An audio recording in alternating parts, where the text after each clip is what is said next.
what's up? Sinisa, Super Bad Estrada here, and I just want to give a huge special shout out to the Relay. Thank you so much for all of the continuous support, and thank you for all of the support during and after and before every single fight.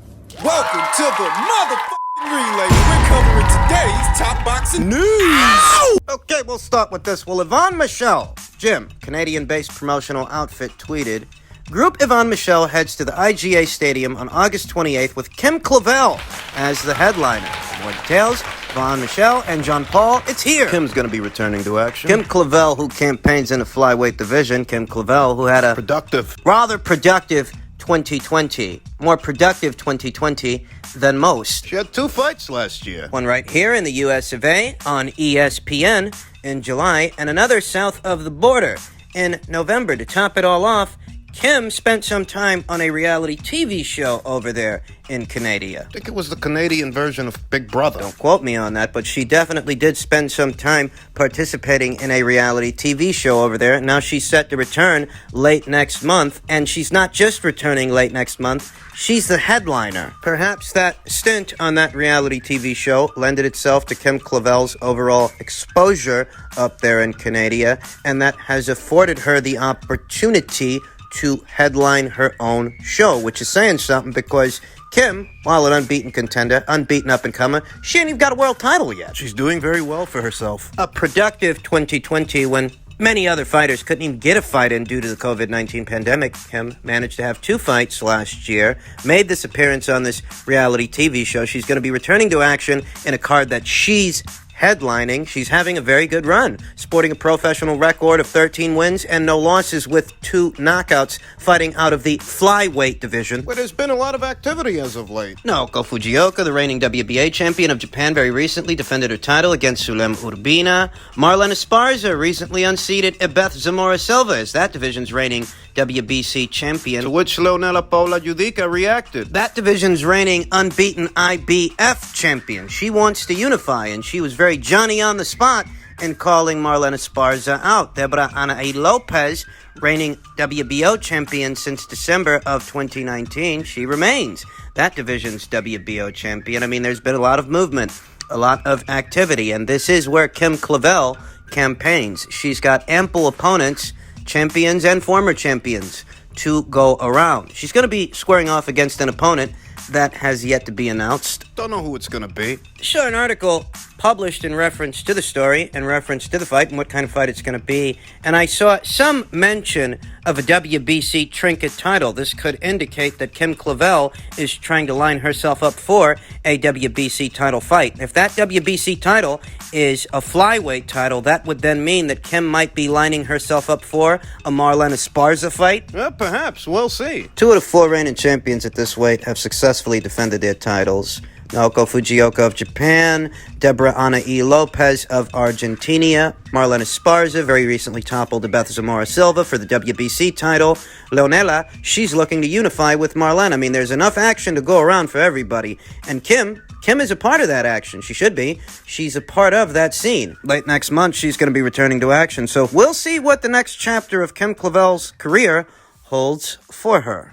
Now, the news I'm sure most of you have heard by now, per tweet from Michael Benson. Ryan Garcia versus Jojo Diaz is in talks to potentially take place later this year. Diaz has confirmed. Garcia was due to face Javier Fortuna, but took time out due to mental health issues. Right. Now returning, targeting the man who beat Fortuna while he was away. Okay. If I'm being honest, it's a good choice. It's a good fight. You didn't get to fight Javier Fortuna because you were having some kind of an issue, so instead you're going to fight the man that beat him. Not bad. I mean, seriously, it's not a bad fight. It's a good choice, but I can't help but notice that once again, Ryan Garcia is going to be fighting in an interim title fight for an interim title as opposed to fighting for a full one against Devin Haney. I mean, this has gone on long enough that if you haven't noticed it already, you're either not looking or don't want to. Does this guy like fighting for interim titles so much? Let me tell you something. I like the fight. And if they can get the fight over the line, it's a good enough fight that, yeah, I'm definitely going to tune in. But I'd be lying to you if I didn't notice how selective they're being here. I mean, you fought Luke Campbell for an interim title. An interim title that's supposed to lead to a Devin Haney fight. And, you know, you had that situation with Javier. Fight fell apart. Jojo fights him instead, and now you're fighting Jojo for what is an interim title. Yet again. You're not going to convince me that fighting Jojo pays better than fighting Devin. And you're not going to convince me that the fight can't happen due to platform issues when both Ryan Garcia and Devin Haney have fought on the DAZN platform several times already. You're not going to convince me that the platform is the issue. It's not the money. And it's not the platform. It's just that you don't want that fight. For whatever reason, you don't want to fight Devin Haney. And I'm not going to allow that to go unnoticed. I'm not going to allow that to be overlooked. You know, I'm not a member of Ryan Garcia's street team, his promotional company. It's not my job to come up with convenient explanations as to why certain fights aren't happening. The overall thinness of Devin Haney's resume has been a talking point In many circles. and this is why Teofimo Lopez has been all tied up with George Kambosos Jr. and Triller for months, and he's going to be tied up with them for that many more months. Meanwhile, Ryan doesn't want to fight him, and he'd rather fight the guy that Devin was supposed to fight instead, because Jojo Diaz was all set to fight Devin Haney. What he said. And Well, now he's fighting Ryan. which isn't a bad fight, if I'm being honest. It isn't a bad fight. It's a credible scalp for Jojo. It's an even more credible scalp for Ryan. Ryan, who's more content being an interim champion instead of a full champion, a world champion, as this would be the second time he's fighting for an interim title. Let me tell you something. This being a good fight don't change the fact that they're freezing Devin out. I mean, if it bothered you that Guillermo Rigondeaux was frozen out at 122 pounds, if it bothers you that Terrence Crawford is currently being frozen out at 147 pounds, if it bothers you that Tyson Fury and Deontay Wilder, they colluded with each other in order to try and freeze out Anthony Joshua, then this should bother you, because this is in keeping with that. Devin can't get a fight with Teofimo because Teofimo's tied up with George. Good luck getting a Vasyl Lomachenko fight. Bob Arum's always been averse to making that fight. Ryan thinks it's more important to fight for interim titles instead of full ones, so he's not all that interested in fighting Devin, and now Devin can't fight Jojo because he's supposed to be fighting Ryan. It's like these guys are playing musical chairs with each other. I'd be lying to you if I told you this is a bad fight. This isn't a bad fight. I'd be lying to you if I told you that this is a cherry pick. No, this isn't a cherry pick, not for Ryan Garcia. Jojo Diaz is a more experienced fighter and a former world champion. It's a good fight. But it's a good fight in all the ways that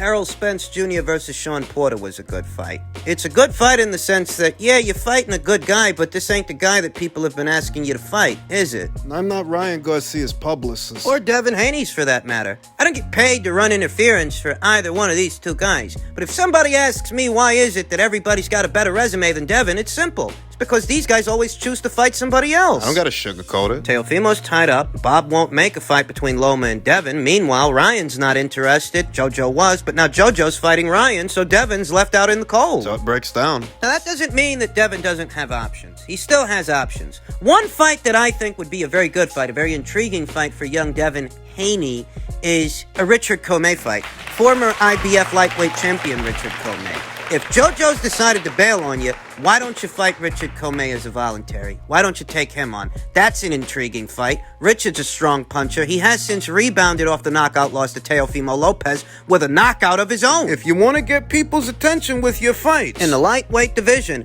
that's one that I think would tickle a lot of people's fancy, as Richard Commey is one of the bigger punchers, one of the more interesting punchers in the lightweight division.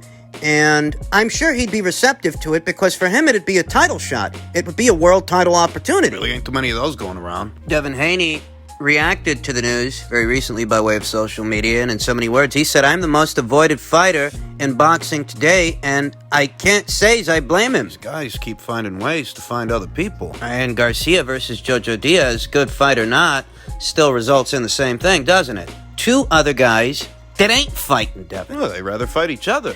In heavyweight news, per tweet from Michael Benson, Anthony Joshua facing Alexander Usyk next. When you fight good opponents, people respect it. They have to give you credit.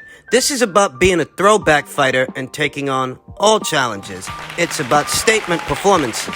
He added, "I rate all my opponents. He's good. It's all about the final bell and whose hand is raised. He's good, but I'm better. I'm looking to do a good job, to handle business, because I have my eyes set on other things." Eye-catching statements from the unified champion. Who is neither belittling or berating his opponent. He's actually giving him his flowers. He's actually letting it be known that he rates him, that he considers him a formidable opponent. Just as formidable, just as skilled as Tyson Fury. This has gotten a lot of people's attention. Is Alexander Usyk as skilled as Tyson Fury? And does he present the same challenges for Anthony Joshua that Tyson Fury would? Oh, this is gonna sound funny. Tyson Fury's bread and butter has always been his movement and his boxing.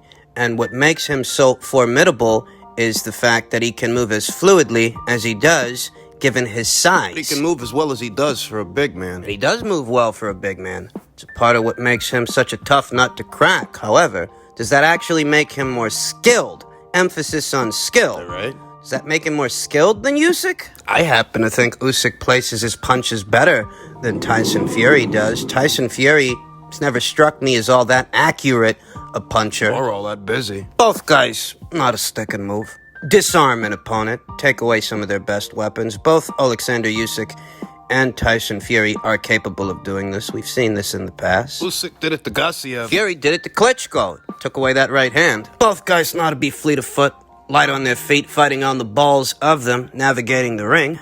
Usyk and Fury both know how to do this. Look, this is going to sound funny, but I actually think of Alexander Usyk as being a more skilled boxer than Tyson Fury, though that doesn't make him as big a challenge as Tyson Fury, if that makes sense, as far as technique goes. Yeah, I think Usyk's technique is better than Fury's. It's just that Fury is bigger, and Fury being as big as he is, and as nimble as he is, well, that's a part of what makes him formidable, but nuts and bolts, as far as technique goes, yeah, I actually think Usyk is better. Moves better. Sets up and plants his punches better than Tyson Fury does. His shots aren't slappy. Usyk can plant one on you, plant a clean one on you, land flush, whereas Tyson Fury... Offensively. I mean, the way it breaks down, at least for me, is I think Usyk is a more skilled fighter than Tyson Fury is, but Tyson Fury is still a bigger challenge for Anthony Joshua than Alexander Usyk will be. Because of Fury's size. And I think the best parallel for it is... the lower weights.